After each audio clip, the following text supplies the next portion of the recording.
వాడడం జరిగింది. Neem soap మా సార్కి వాడడం వల్ల ఎన్నో హాస్పిటల్లో తిరిగినా కూడా తెల్ల పొడ అనేది ఉండేది, అది పోయింది కంప్లీట్గా.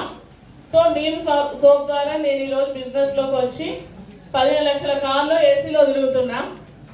సో మీ అందరికీ కూడా వెల్కమ్ వెస్టేజ్లోకి. మామూలుగా సోప్తో స్నానం చేస్తే నురుగు వస్తుంది, కానీ వెస్టేజ్ సోప్తో స్నానం చేస్తే ఏమొస్తాయి? డబ్బులు వస్తాయి, కార్లు వస్తాయి, ఫారెన్ ట్రిప్స్ వస్తాయి. మా సార్ని మన థాయిలాండ్ పంపించిన, గోవా పంపించిన, 15 లక్షల కార్లో ఏసీలో ఇద్దరం తిరుగుతున్నాం. వన్ డెసిషన్ చేంజ్ అయింది లైఫ్లో. దానికన్నా ముందు నేను సప్లిమెంట్స్ వాడి చెప్పిన రిజల్ట్ మీకు చెప్తా. నాకు రీసెంట్గా బ్లడ్ ఇన్ఫెక్షన్ వచ్చింది. అంటే చల్లగా ఐస్ క్రీమ్స్ తిన్నా, ఏసీ కింద ఉన్న కంటిన్యూస్గా దగ్గు రావడం జరిగింది. అయితే చాలా హాస్పిటల్కి వెళ్ళినా, అంటే బేసిక్గా మనకి ఏంటి ప్రాబ్లం అని తెలుసుకోవడానికి వెళ్ళిన. వెస్టేజ్ సప్లిమెంట్స్ ఉన్నాయి.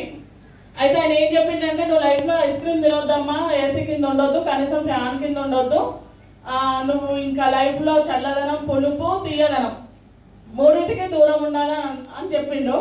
ఇక వచ్చిన నైట్ ఆలోచించిన, మన సప్లిమెంట్స్ ఉండగా ఇక ఎప్పుడైంది, నేను ఎంబీబీఎస్ చేసి ఇంకా ఇవన్నీ చెప్పడానికి నేను ఎంబీబీఎస్ సీట్లో కూర్చున్నానని అనుకున్నా.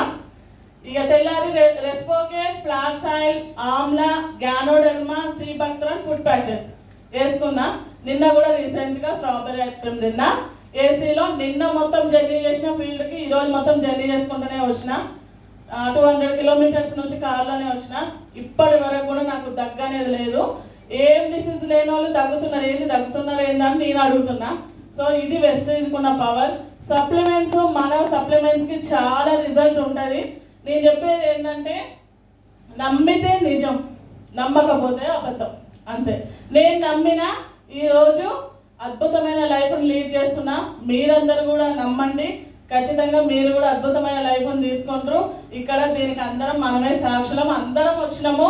అందరూ వెస్టేజ్ ప్రొడక్ట్స్ వాడండి, వాడిపించండి, అందరూ హ్యాపీగా ఉండండి. Thank you, wish you well. Thank you madam.